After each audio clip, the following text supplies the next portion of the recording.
Assalamualaikum warahmatullahi wabarakatuh. Perkenalkan nama saya Ahmad Iskandar Zulkarnaen dari kelompok FEBE 14.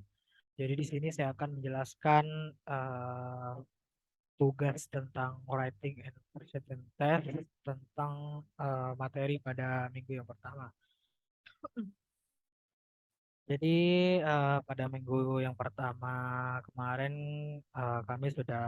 saya sudah mempelajari banyak hal yang saya ketahui yaitu Unix command line, ada juga GitHub, HTML, CSS, dan juga algoritma dan juga JavaScript. Mungkin JavaScript masuk ke minggu yang berikutnya. Baik, kalau begitu saya akan jelaskan dari yang pertama yaitu Unix command line. Unix command line sendiri itu adalah shell merupakan bentuk komunikasi atau perantara yang digunakan antara user dan sistem operasi dalam berkomunikasi. Command line interface merupakan tampilan dari sebuah terminal yang digunakan untuk menjalankan suatu program, mengolah file, dan berinteraksi dengan komputer.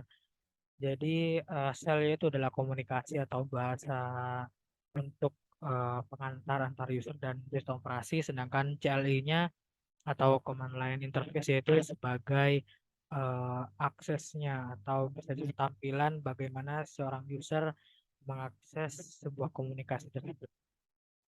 Nah, untuk mengakses CLI-nya tersebut, di sini ada beberapa banyak teknik. Biasanya pada umumnya tergantung pada sistem operasi masing-masing. Biasanya menggunakan terminal pada sistem operasi.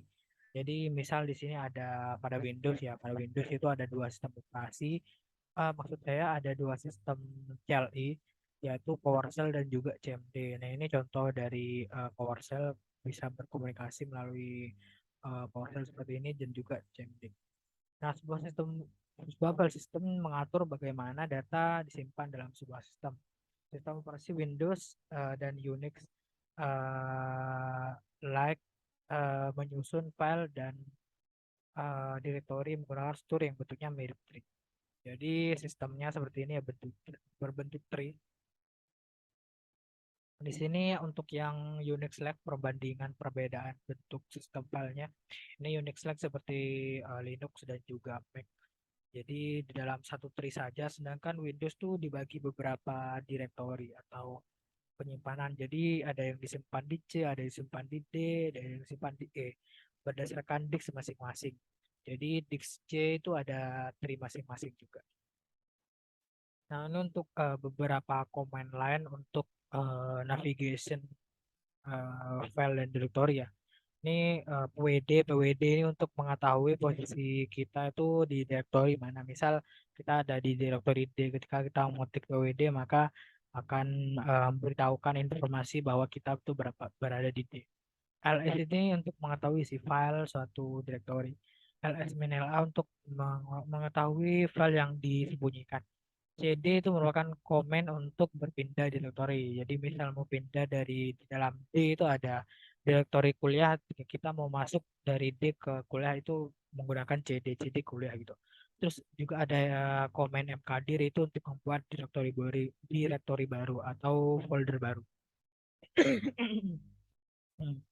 Terus ada juga komen ya, yang itu tentang file manipulation, yaitu ada berapa yang touch ini untuk membuat sebuah file di dalam Basics, bisa di Linux ya, bisa di Windows juga.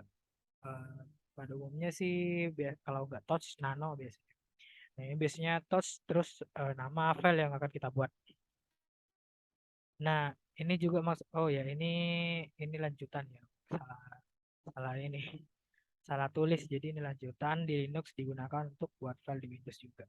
NI NI itu digunakan di file Windows, sedangkan TOS itu biasanya di Linux atau Nano juga. Terus mkdir itu ya sama ya untuk buat directory baru sama di atas, sedangkan CP itu digunakan untuk menyalin file. Nah, ini CP min R digunakan untuk menyalin directory. Jadi kalau file itu menggunakan CP, kalau misal directory atau folder itu CP min R. Terus MV itu digunakan untuk memindahkan atau mengubah nama file dan directory. Jadi misal kalau mau pindah nama filenya, oh ini MV nama file baru itu untuk mengubah. Kalau misal memindahkan satu file ke directory lain gitu. Terus ada juga rm merupakan komen untuk menghapus file. Jadi untuk menghapus file itu menggunakan komen rm, dan rm min r untuk untuk menghapus directory. Terus lanjut ke materi yang kedua yaitu Git dan GitHub. Di sini pengertian umumnya Git atau GitHub merupakan tools yang membantu sebuah developer untuk mengembangkan produknya saat development. Git atau GitHub dapat menyimpan perubahan yang akan disimpan pada staging. Selain itu, Git juga dapat membantu saat developer ingin kembali ke sebelum perubahan atau restore codingan. Jadi istilahnya Git atau GitHub itu membantu sebuah checkpoint ya. Kalau misal di game tuh kita bisa, kalau misal mati di tengah jalan-jalan, bisa kembali ke save-savean atau save-savean atau checkpoint yang terakhir kali gitu. Jadi sama sepertinya kalau misal suatu developer ngoding ternyata salah, banyak errornya, pengen kembali lagi gitu, itu bisa jadi membantu lagi. Terus ada juga Git merupakan tools dalam memversikan program. Git digunakan sebagai version control system serta dapat digunakan untuk melacak segala perubahan. Nah, ini sama ya apa yang dijelasin, ini membantu. Terus juga vendor Git yaitu ada GitHub, GitLab, Bitbucket. Sedang GitHub merupakan vendor Git yang paling umum. Jadi ya ini GitHub yang saya gunakan sekarang ya, GitHub. GitHub. Nah, ini digunakan untuk menyimpan repository atau file-file coding. Nah, ini alur Git, tahap bekerja Git. Jadi ada working directory, ini working directory untuk membuat file, modifikasi file. Nah, ini biasanya working directory ini biasanya kita ngerjainnya tuh di device masing-masing ya.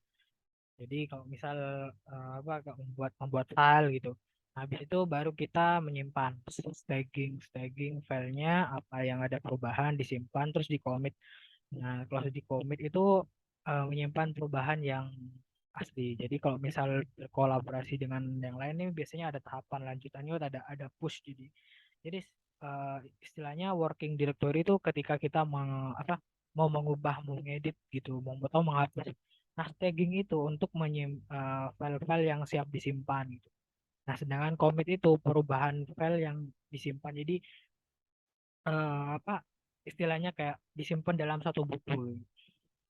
Nah, ini untuk setup awal Git. Jadi ini apa? Ada yang juga yang versi manual ya. Ini versi manual yang ini dari sini nih biasanya. Nah, ini jadi kita konfigurasi dulu ya. Ini harus sesuai dengan email yang terdaftar atau punya email di Gitnya. Nah, ini kita harus konfigurasi terlebih dahulu dan buat reponya ini buat folder di device kita ya. Terus Git init ini digunakan untuk apa namanya istilahnya inisiasi Git gitu. Membuat apa kayak misal folder ini sudah terkonfigurasi dengan Git atau ter, terkait dengan Git. Jadi ya untuk membantu gitu. Terus Git status ini untuk melihat adanya perubahan atau enggak. Terus Git add ini untuk menambah file baru. Jadi kalau misal ada perubahan dalam file itu jangan lupa untuk Git add karena agar menyimpan file tersebut ya, atau menambah filenya tersebut ke dalam staging gitu. Terus Git remote itu untuk menghubungkan remote repo dengan project lokal. Terus Git commit min m commit message. Nah, ini jangan lupa commit message ini juga penting buat digunakan karena buat tahu dalam perubahan commit itu kan ada istilahnya biasanya dalam ya developer biasanya gitu. Digunakan untuk menyimpan perubahan pada Git. Nah, Git push. Nah, ini Git push ini digunakan untuk mengirimkan perubahan ke remote repository. Git branch min B atau nama ini biasanya branch itu kan kayak cabang gitu, cabang di dalam Git. Jadi ada main atau master, ada juga branch gitu. Jadi kalau misal bekerja berkolaborasi dengan developer lain itu kan apa nggak semua orang itu harus ngerjain di main gitu, harus dikasih cabang. Oh, ini ngerjain ini ngerjain ini gitu. Jadi harus dikasih cabang. Nah, branch itu fungsinya nanti bisa digabung lagi, namanya di merge gitu, digabung ke main gitu. Nah, ini checkout ini untuk berpindah branch. Jadi misal mau pindah branch pertama, misal untuk membuat login, terus di branch kedua untuk membuat register, kayak gitu bisa ganti-ganti. Ini Git merge, Git merge ya seperti yang saya bilang tadi untuk menghubungkan branch cabang ke branch master. Nah, terus Git clone. Git clone ini untuk menggandakan atau mengcopy ya, mengcopy file file atau repo yang ada di Git gitu. Di sini ada banyak caranya, ada tiga. Sebenarnya mungkin masih banyak ya, tapi yang umumnya saya gunakan di dalam apa umum digunakan oleh developer gitu. Itu biasanya pakai Git Bash, pakai terminal Git Bash. Jadi langsung Git clone link Gitnya gitu. Jadi untuk link Gitnya itu kalian bisa didapatkan di repo apa repo ininya repo di GitHub-nya masing-masing. Nah, terus yang cara kedua yaitu mengklon otomatis langsung di GitHub. Jadi ini langsung otomatis langsung ada gitu, langsung terklon, langsung ada di apa? Tapi biasanya pakai apa? Visual Studio biasanya pakai bantuan gitu. Jadi kalau misal ini ada klik open with Visual Studio itu langsung ke copy gitu filenya tiba-tiba sudah ada gitu di sini. Nah, terus untuk yang terakhir itu menggunakan view comment palette. Biasanya di Visual Studio juga ya. Biasanya kalau kita udah dapat linknya, biasanya kita langsung ke view, terus comment palette di sini terus clone, gitu. Clone, clone terus di sini apa URL-nya atau ini link-linknya ini loh, link GitHub-nya gitu. Nah, itu ya untuk yang cara mengclone terus yang terakhir yaitu konfigurasi Git. Nah, untuk konfigurasi ini ya secara cepatnya ya, ya sama aja sih sama yang dijelasin nih yang awal-awal itu. Ini ada init, ada add, ada commit, ada branch ya sama lah.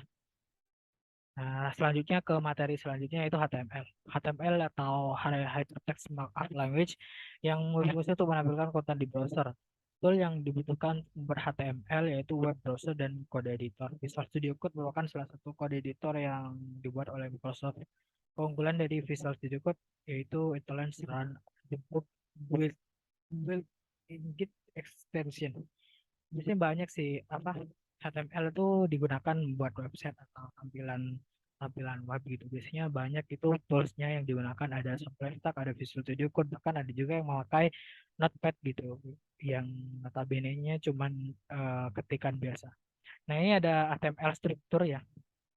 Nah, jadi ini ada HTML struktur tuh ada kayak ini ada HTML-nya kayak awalan HTML-nya gini, terus ada ini ada bagian head-nya, ada bagian bodinya, ada bagian biasanya ada bagian footer biasanya. Tapi tidak memakai footer tuh tidak apa-apa biasanya. Yang penting tuh ada body, ada head-nya gitu. Nah, ini jadi body ini yang akan ditampilan yang ada ditampilkan. Jadi di sini ada H1 itu tag yang tulisan berupa judul. Di sini Hello World dan juga ada paragraf full start learning HTML. Jadi yang head ini biasanya kita biasanya mengintip style atau link-link apa gitu. Nah, di sini contohnya ini link CSS gitu. Nanti juga dibahas untuk CSS. Nah, ini untuk tag-tagnya sendiri ya. Jadi HTML itu ada tag, ada konten dan juga closing tag. Jadi tag itu ada ininya tag, terus kontennya hello world gitu. Jadi apa isinya konten tuh isinya, terus ada tagnya, tagnya itu paragraf gitu kan. Ada juga ya tag-tag yang lain gitu. Tag BR, tag lainnya gitu. Nah, nanti dijelasin lebih lanjut. Nah, juga HTML tuh punya atribut, jadi properties dari sebuah elemen HTML.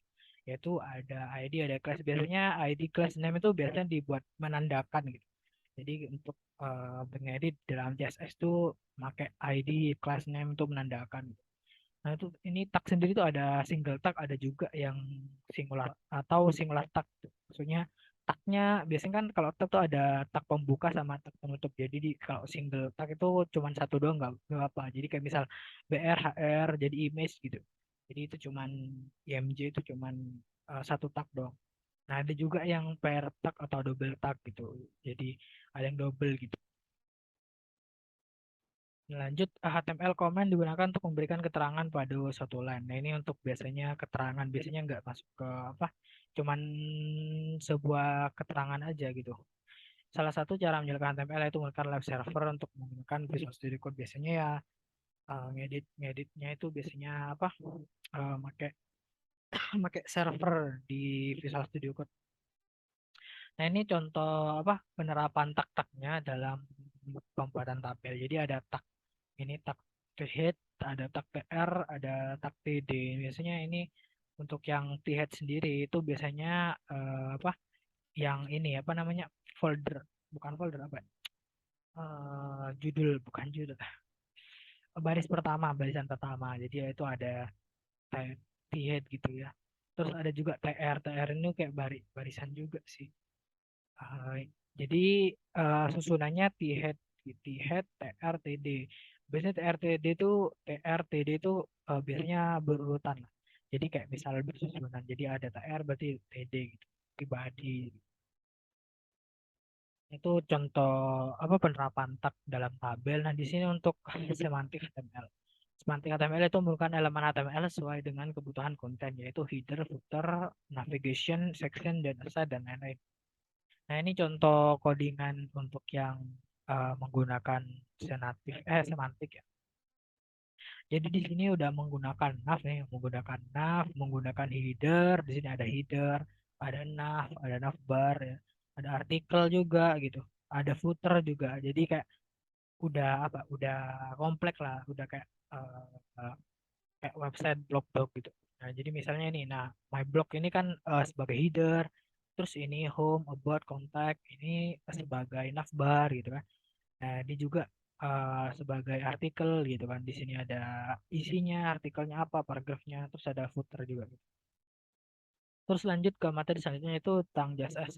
JSS atau Cascading Style Sheet yaitu digunakan untuk mendesain halaman website dengan mengubah warna, font custom, editing text, dan juga mengatur tata letak.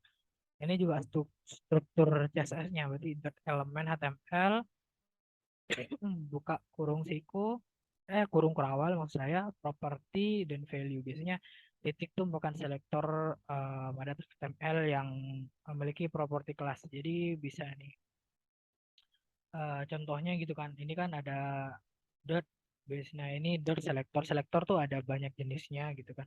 Biasanya tergantung biasanya selektornya pakai apa. Kadang ada juga yang nggak usah pakai titik kalau misal cuman paragraf atau ini doang. Nah, untuk CSS sendiri untuk mengapa ya menghubungkan dengan HTML itu ada tiga cara.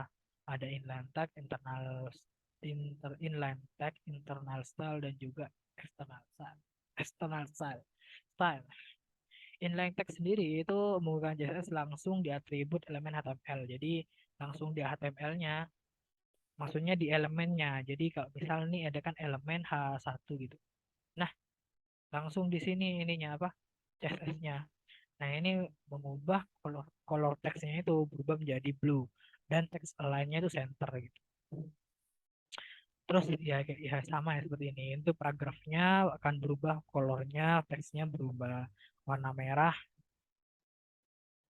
Nah, untuk internal tagnya itu tag style yang di bagian head. Jadi apa namanya? Edit edit HTML, edit CSS-nya itu atau file CSS-nya itu ada di style yang ada di head-nya. Jadi kayak satu satu file itu ada HTML dan juga CSS. Jadi kalau tadi itu kan langsung di apa? Langsung di elemennya. Nah, kalau ini itu di di head atau di bagian head-nya gitu. Ada di bagian style. Nah, itu lanjut ke external tag menggunakan file CSS terpisah dengan HTML. Nah, ini CSS-nya itu filenya terpisah dengan yang file HTML. Jadi makanya harus pakai link ini, link rel style sheet my style.css gitu. Jadi biasanya kalau misal pakai yang internal itu langsung edit di head gitu, ada di style gitu kan. Nah, kalau ini harus pakai link dulu kayak biar terhubung gitu. Nah, ini contoh properti CSS seperti font size, color, background color. Ini ya ini sama ya, yang jelaskan tadi ya, untuk mengakses CSS di HTML. Nah, ini untuk CSS tag name. Jika menggunakan tag elemen HTML, maka akan bersifat global yang artinya mengubah seluruh HTML. Maksudnya di global di sini kan dalam satu file HTML itu kan akan ada banyak, misalnya H1 tuh banyak. Jadi semua H1 itu akan apa? Akan berubah menjadi color warnanya blue. Jadi kalau misal ada yang lebih spesifik lagi, misal H1 bagian div ini, H1 bagian apa, section ini, H1 bagian ID ini. Jadi beda-beda biasanya. Kalau misal ditulis gini doang itu akan bersifat global. Nah, ini untuk class name. Nah, ini sebagai selektor kan. Nah, ini text colored itu merupakan sebuah kelas yang ada di HTML-nya. Jadi itu dipanggil sebagai sebuah selektor untuk membuat bahwa eh, suatu kelas yang bernama text colored itu kan berubah jadi colored. Tag ID dan tag kelas bisa dipakai di CSS, namun tag kelas lebih besar fleksibel karena dapat memberikan lebih dari satu nilai, sedangkan tag ID bersifat kaku karena hanya memiliki satu nilai. Nested elemen yaitu melakukan setiap elemen yang terdiri dari atas parent dan child. Nah, biasanya untuk selektor-selektor tuh ada parent dan child juga. Yang pertama CSS itu adalah styling CSS yang memiliki tingkat paling atas dari ID dan class. Ini lanjut ke Flexbox ya. Flexbox masih bagian dari CSS. Flexbox adalah satu cara untuk mengatur layout dan tata letak. Flexbox terdiri dari satu parent atau container dan bisa beberapa child. Flex direction digunakan untuk mengatur tata letak child. Flex swap mengatur tata child pada satu line. Flex row digunakan untuk sebagai shortcut dan untuk setup flex direction dan flex swap secara bersamaan. Order digunakan untuk ordering item yang ingin diatur posisinya. Justify content bukan untuk mengatur letak item secara horizontal. Line content digunakan untuk mengatur letak item child secara vertikal atau cross axis. Flex Giro digunakan untuk mengatur size suatu item child pada flexbox. Flex string digunakan untuk memperkecil memperkecil size suatu item child secara relatif terhadap item child lainnya. Flex basis digunakan untuk mengatur width setiap item child. Lanjut ke materi yang terakhir pada minggu yang pertama, yaitu algoritma atau dan pseudocode. Jadi algoritma itu adalah merupakan step-step yang dibutuhkan untuk menyelesaikan suatu masalah. Algoritma berfungsi untuk menyelesaikan masalah secara berurut. Nah, di sini misal ada kualitas suatu algoritma, input dan outputnya harus jelas dan didefinisikan terlebih dahulu. Setiap stepnya harus benar-benar dan tidak ambigu. Algoritma harusnya tidak mengandung satu code pada bahasa program tertentu. Algoritma harus dibuat agar digunakan dalam bahasa pemrograman apapun. Jadi harus terlihat umum, dapat digunakan oleh bahasa pemrograman apapun.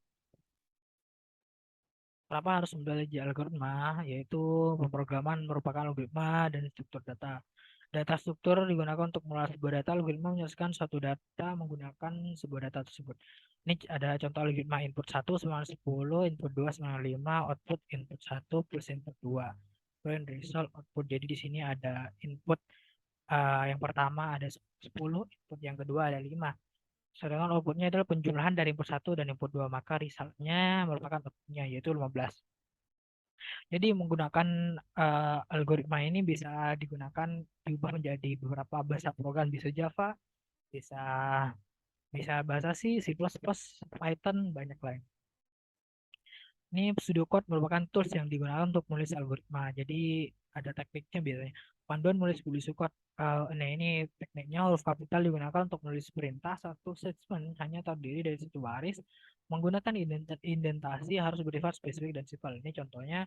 Contoh pseudocode deklarasi jam, detik, input jam, convert jam ke detik, kali 3600 display result. Untuk jenis pseudocode-nya prosedural, cara berpikir runtut, kondisional. Jadi kondisional ada if else-nya gitu, kapan digunakan, ada percabangan, sedangkan ada looping, sebuah perintah yang diulang-ulang, rekursif yaitu sebuah perintah untuk memanggil metode atau fungsi yang lainnya. Mungkin itu saja yang bisa saya jelaskan untuk eh, apa materi pada minggu yang pertama. Mungkin sekian, mohon maaf bila ada kurangnya. Terima kasih. Wassalamualaikum warahmatullahi wabarakatuh.